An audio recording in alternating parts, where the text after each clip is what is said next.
And then your full name and your federal, please. I'm Roger Nilo, Senate District 6, which is portions of Sacramento and Placer counties. And I'm Assemblyman David Tangipa, best way to spell my last name, Tangipa, and I'm the Assemblyman for the 8th District, which is Fresno in the Eastern Sierras. Well, what's your first reaction after the budget presented right now?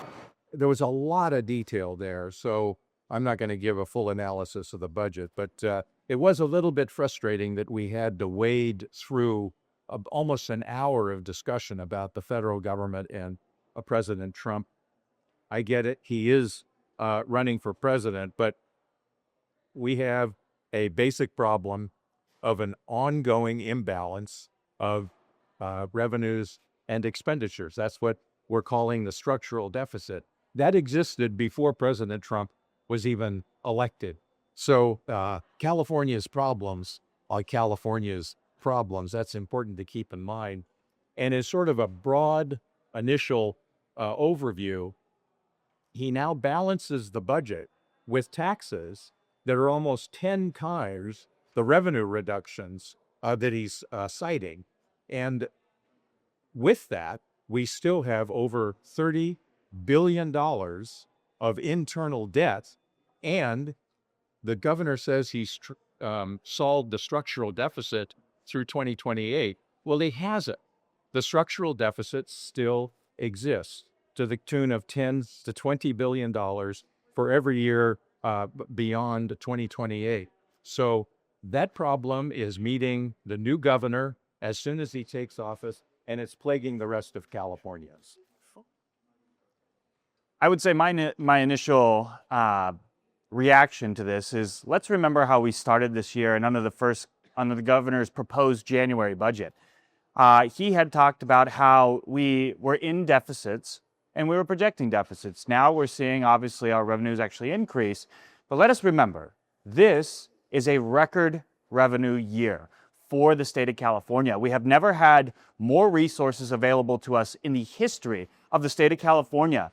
And yet when we started this year, we were talking about deficits, not just this year, but deficits for the next 3 years.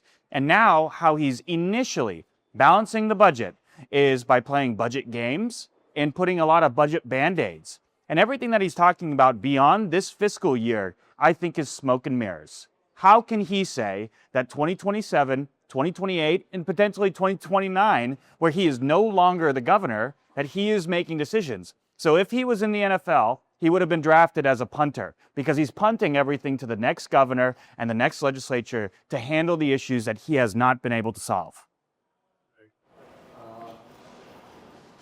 Senator, I have a question for you. The counties are very unhappy with this particular budget. They're asking for about another $2 billion. Thoughts on their expectations of getting a lot more state help in terms of managing federal cuts to healthcare, et cetera? Well, there are adjustments we can make within healthcare, particularly benefits to people that are here not documented. Covering those people makes us a magnet to more. And since that program was introduced, the caseload has been growing higher than anticipated, and I believe that's why. That's one issue. And as far as the cutbacks are concerned, it is mostly for purposes of work eligibility. And I think the state can help by helping the counties with revenue to have people that can counsel people who are working, who can prove it so that they can maintain those benefits. I may do a follow-up. You know, there is a lot of pressure coming from some of the big city mayors, same regard in terms of funding for things like mental health programs, which they also have their issues with the counties over this, but us they were getting $1 billion, and now it looks like it's about $500 million. And any thoughts on how that may play with lawmakers when it gets along there? Well, discussions will take place from this point forward, of course, mostly between the governor and the two legislative leaders. I know a lot of Democrats that feel that they're sort of left out of the process. We will see how that progresses. Well, for me, it's the interesting part that I believe the governor is trying to do right now is he's trying to celebrate that he has balanced the budget.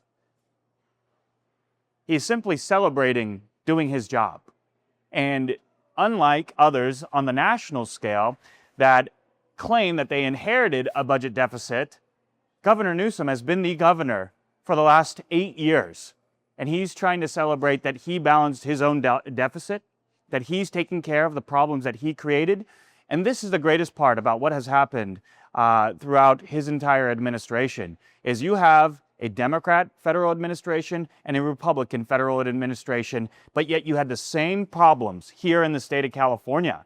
Well, I guess then the common denominator is the governor and the legislative body. And so now, as we're looking at this in this election year, I think, again, everything that he's trying to project and kick down the road should be seen as smoke and mirrors and really talented political speak. To call this a balanced budget is something that, in my opinion, is fairly irresponsible, because all it is kicking the can down the road, and future Californians are going to have to deal with Governor Newsom's budget issues.